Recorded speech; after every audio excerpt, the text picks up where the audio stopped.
Hi everybody and welcome to my channel, A Magical Life with Ayla. I'm Ayla Hillel and today we are going to be talking about some spiritual practices to keep you connected to the divine and to help you stay grounded. So let's get started.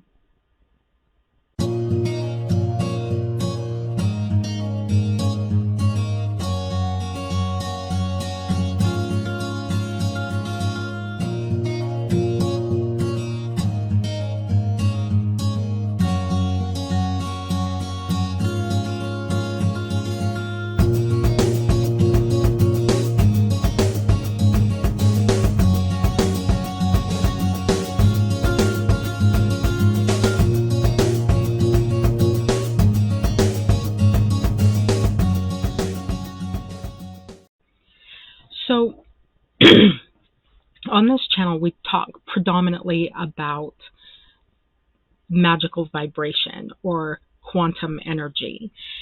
They're the same thing regardless if you add the spiritual religious aspect of it or not. So the quest in our life is to create a high vibrational life. That's what we want to do. We want to have a high vibrational life. As human beings, we come here and we look for meaning and purpose in our lives. And this is difficult sometimes because one of the things that's built into a life in the third dimension is some adversity, some issues in our life. So maybe we had abusive parents, maybe we are dealing with health or emotional issues all the time, but that's all part of it. And so for me, there's a lot of people who come here and they don't need a connection with the divine. I do. And if you're like me, you're always looking for things that make you feel connected, right? So I put together a short list for myself, and I'm going to share it with you today that may help you. You can add and subtract as you do. And maybe this will help you stay connected to the divine. And in essence, help you stay connected to yourself. Okay, so let's get started. The first one is meditation and prayer. So let's not be confused about meditation. Meditation is where we listen to God. We listen to the universe and to the divine. We are listening. Prayer is where we talk. So if you have a conversation with another human being, in that conversation, what are you doing? You're spending a fair amount of time listening and you're spending some time talking, right? Same thing when you're trying to make a connection with the divine. It's the same type of thing. My suggestion is always that you listen first and then talk, because listening is the highest form of respect, both with each other and with the divine. So how do we meditate? So meditation is a very simple process. There's been countless books written about it. I talk about it on my website, but it's really quite simple. So meditation is the process of getting quiet, get someplace where you can settle down and be quiet for a while. I suggest when you're first starting out meditating, 15 minutes is long enough, because it's a process and it's a practice. It's something that you get better at over time. So get someplace, get quiet, turn the phone off, put a do not disturb sign on the door, and go into yourself, into your thoughts. Watch your thoughts for a moment. Let the first couple of minutes of your meditation practice to always be watching your thoughts for a moment, because this is what helps really bring you into the moment. So watch your thoughts for a moment, and then very gently and very lovingly start releasing those thoughts. I practice silence. Silence is a very difficult practice, but I found it to be the most the most helpful and the most useful for me and for my life. So silence is the place of no sound, no mental sound, and no pictures inside your head.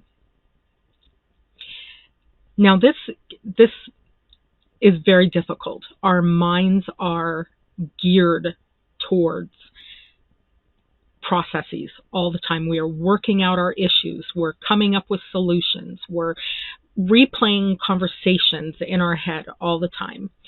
Okay, for the purpose of listening, you want to stop all of that. It's kind of like if you go out to dinner with a friend and the purpose is to be with that friend and to have a conversation with that friend, and that friend spends the entire time looking at their phone. That's kind of what our mental process is all the time. So in meditation, in that point of listening, we want to not be looking at our phone. So the pictures that are in our mind and the sound from the busy day, the busy, noisy day that's playing in our mind, we want to try to dissolve this. Now, I don't believe that this is how source energy created our minds. I think that it created our minds to be moving all the time, to be problem solving, to be coming up with solutions, to figuring out better ways to live our life. I mean, our ancestors really had to figure this kind of stuff out, or you'd get eaten by a wild cat or something. So this we're asking ourselves to do something that's not natural, but very, very productive in our connection to the divine. So in this practice, I started meditating in 1998. And you may not be good at it at first, dissolving that sound and dissolving those pictures and coming into that place of stillness where nothing exists except the sound of the universe. That is the place, in that darkness, in that stillness. This is the pool of potentiality that quantum physics talks about. God is there. The universe is there. Everything is there. All of your desires, all your wishes, everything that you're trying to create in your life is in that pool. So you want to be in that pool, but that pool, the only way you can get into that pool is in the absence of mental sound and the absence of mental pictures. Now, here's the truth of the matter. You may do this a couple times and think, wow, I suck at this. I'm not good at this.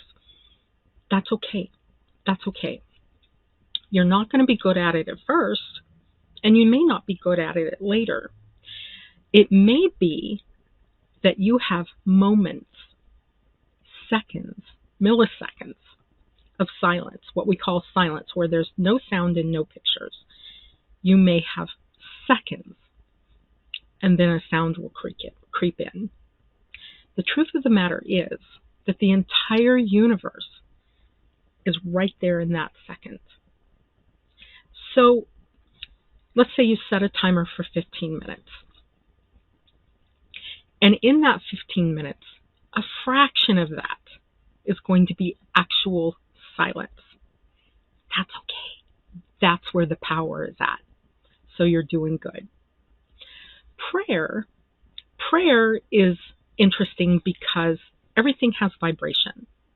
All of our words, all of our thoughts, all of our actions have vibration and is continually setting an intention, continually ordering the vibration towards a specific end.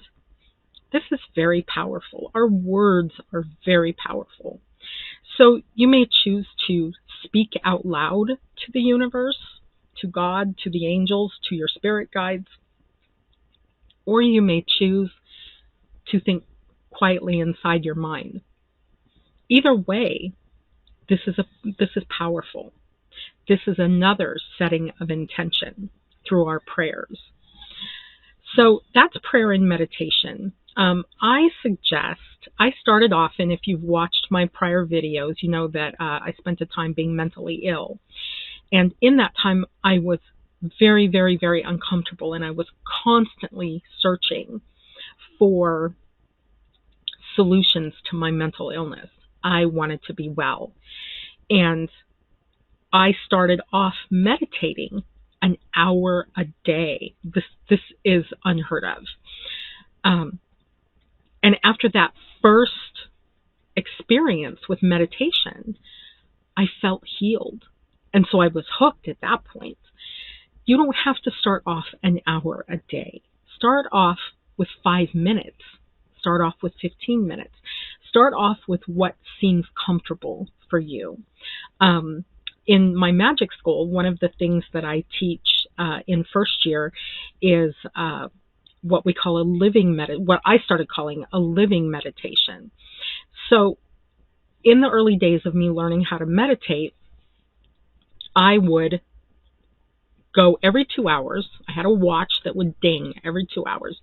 And I would sit down and I would go into a 1-minute meditation. I would completely relax, clear my mind, and try to hold that place for 1 minute.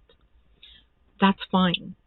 Do that a couple times a day. Do it however it is convenient and comfortable for you. So that's prayer and meditation. So the next spiritual practice that I suggest is something called altar work. I have a little metal tray with the elements and candles and a crystal ball and all of my tools on this little metal tray. And every day I light a candle, I burn some incense, and I make an offering to the universe, to source energy, to the angels, to all of my gods and goddesses, to my ancestors. The lighting of candles and the burning of incense is an offering for me. And this is how I do my altar work. Okay? That's very simple. Altar work is very simple. And basically, it takes minutes, seconds a day. And we leave a candle burning. When we leave our house, we blow it out. So it doesn't have to be something that's really complicated. That is a very simple spiritual practice. So the next one is divination. Now, if you're not on a magical path, you may not know what that term means. Divination is tarot cards, runes, Ogham, that sort of thing. So we do, in my household, me and my husband do divination once a week on Sundays, because Sundays is kind of a special day for us. And so we do tarot, or we do oracle cards as another divination, or a combination of things depending on what type of questions we're asking. Divination is a practice that gives your others, your angels and your spirit guides and all of those beings that are looking after you, it gives them a voice. And, you know, I can feel them. I don't necessarily hear them talking to me, but I can feel them. And especially when I'm looking for guidance or direction, I feel that advice from them. But a divination practice will give them a physical voice and give them an opportunity to pass messages along to you that you may need to hear in that moment. So there's several ways that you can do a divination practice. Like I said, we do it once a week. When we were studying runes several years ago, we would do them every day. What we did was we would choose one rune every day, and I kept a little journal. I was writing stuff down because it seemed to me that I would go through phases where I would pull the same rune, and that became a very clear message to me. And so I would write it down and see the patterns for my rune pulls for a week or a month or 6 months. There are many, many different forms of divination, and you have to pick one that you are comfortable with. And sometimes that requires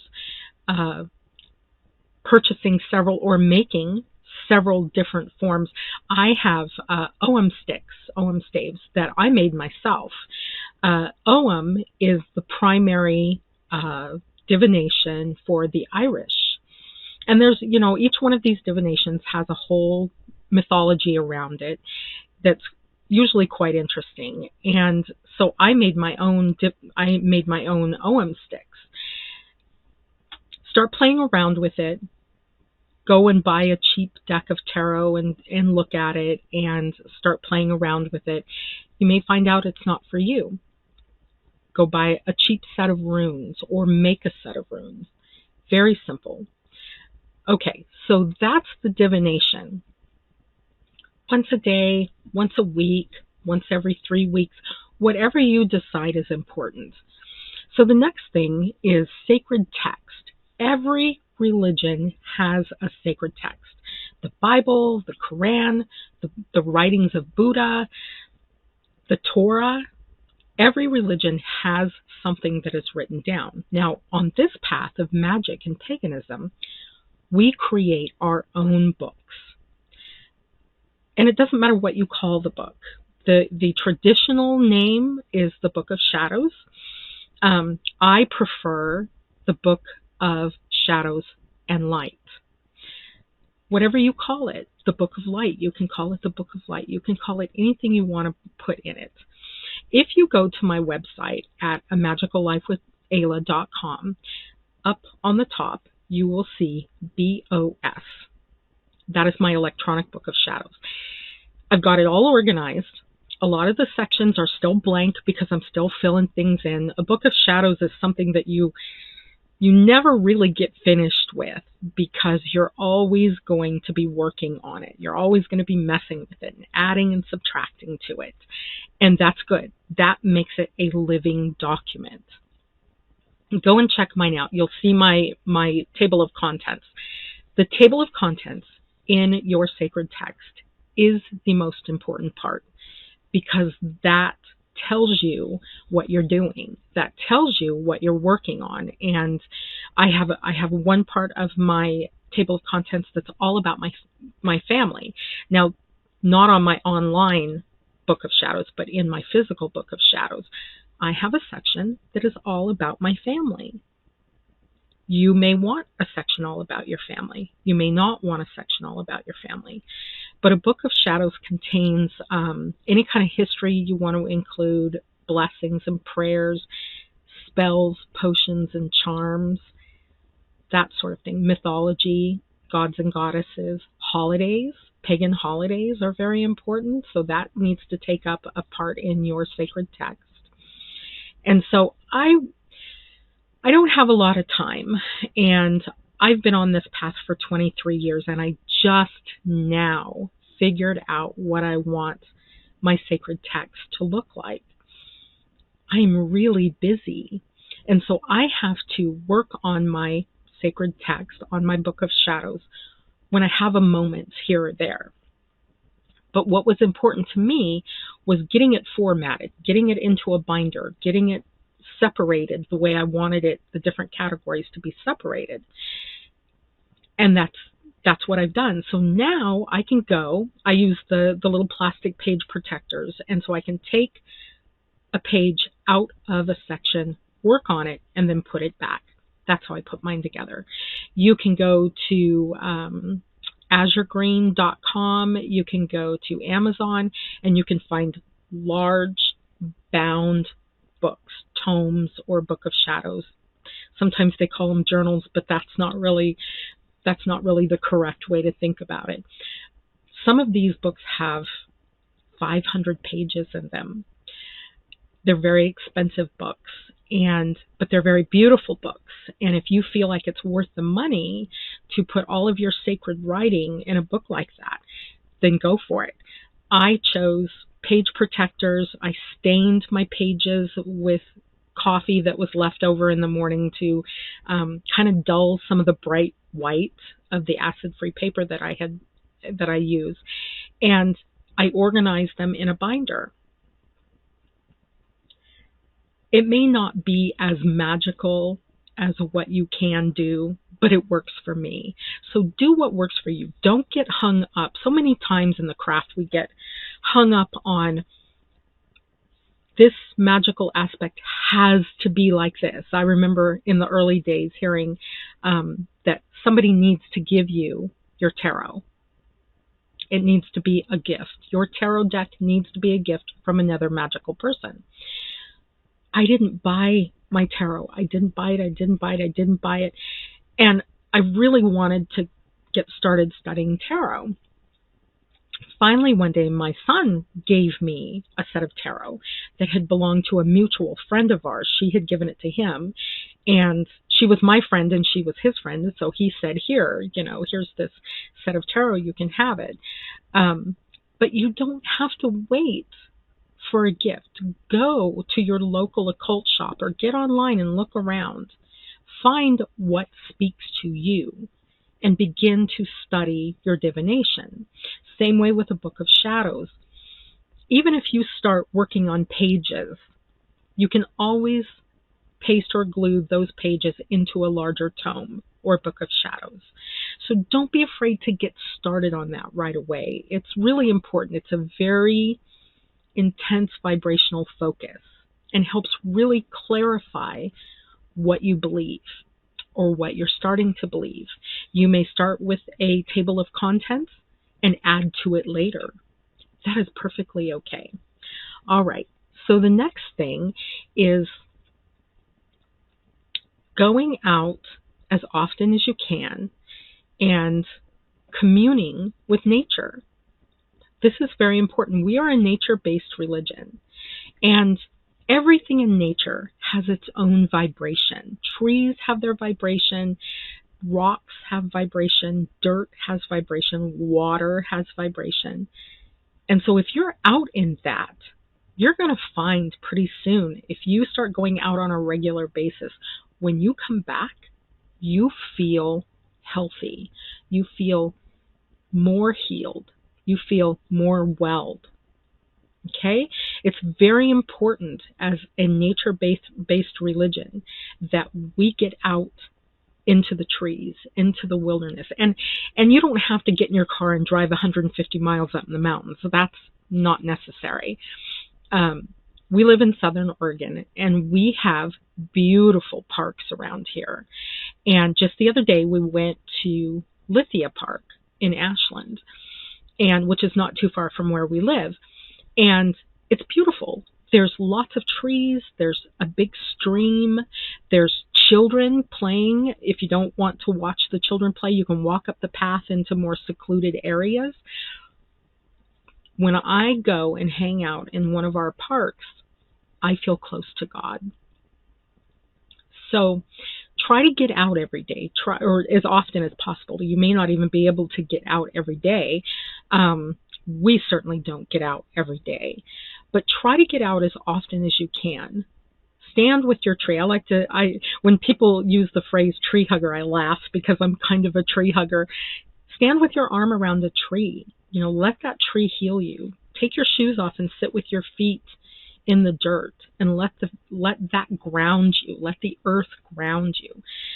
Sit where you can hear the water as it carries away the negative vibrations for you. This is very important. So try to do that as often as you can. And then the next thing and the last thing, so I have 6 of these, is gathering. Gathering. Okay, so even Jesus said, forsake not the gathering of your brethren. Gathering is important, especially on this path, because when we finally realize what's been bugging us all these years is that we're a magical pagan, we feel kind of out of place. I know I did for a while. I felt kind of like a freak. And so when you come into communion with other freaks, with other like-minded people, it feels good. We kind of validate each other. In any group, in any religion, you validate each other. We do stuff in my group that is designed to help us grow. We do stuff that's purely for fellowship. We always eat together. Eating is a sacred act. We always eat together. So gathering is important. And don't get hung up on this again. It's like, don't make this harder than it has to be. You can gather with another person who happens to be like-minded as yourself. You can gather with, I think there's 7, 8, maybe 9 people in my little group that gathers. It's so edifying, and it is so validating for my path, for the things that I believe. And we don't all agree. We don't all agree. But one thing that there's 2 common threads in my group: the use and practice of magic and relationships with the universe, with gods and goddesses, with the nature. Those are the 2 things. Now, it may vary vastly from there. And of course, I'm interested in hearing what other people think and believe. And so it's no contest for me. There's no arguing about it or being upset about it. I am genuinely interested. I know what I believe. I am set in that. I am set in what I believe. And it's interesting for me in that set place to hear what other people believe. And so a lot of what we do is sharing of ideas and just being together. It's good. It's good to be together. So those are my 6 things. So meditation and prayer, altar work, divination, sacred text, nature, and gathering. Now, if you're on this path, what type of things do you use that are different from this to set a vibration? What is your spiritual practices? Comment below, because I would love to hear what you all do in your spiritual practice. If you're not on this path, is this helpful? Does this inspire you to want to have a relationship with the universe? You can create your own list of spiritual practices. This is mine. I'm sharing my list with you. Some of these may not work for you. That's okay. The nice thing about this path is you get to make it up. You get to do the things on your path that make sense to you. So there you have it. There is my list of 6 spiritual practices. So my channel is A Magical Life with Ayla. I'm on Facebook as Ayla Hillel, and my website is amagicallifewithayla.com. I'm doing shorts now, so look for those. Those are a lot of fun. I love doing the shorts. And on Facebook, I try to, several times a week, do a magical truth for the day. So go and check that out. And have a wonderful day. I love you. Blessed be.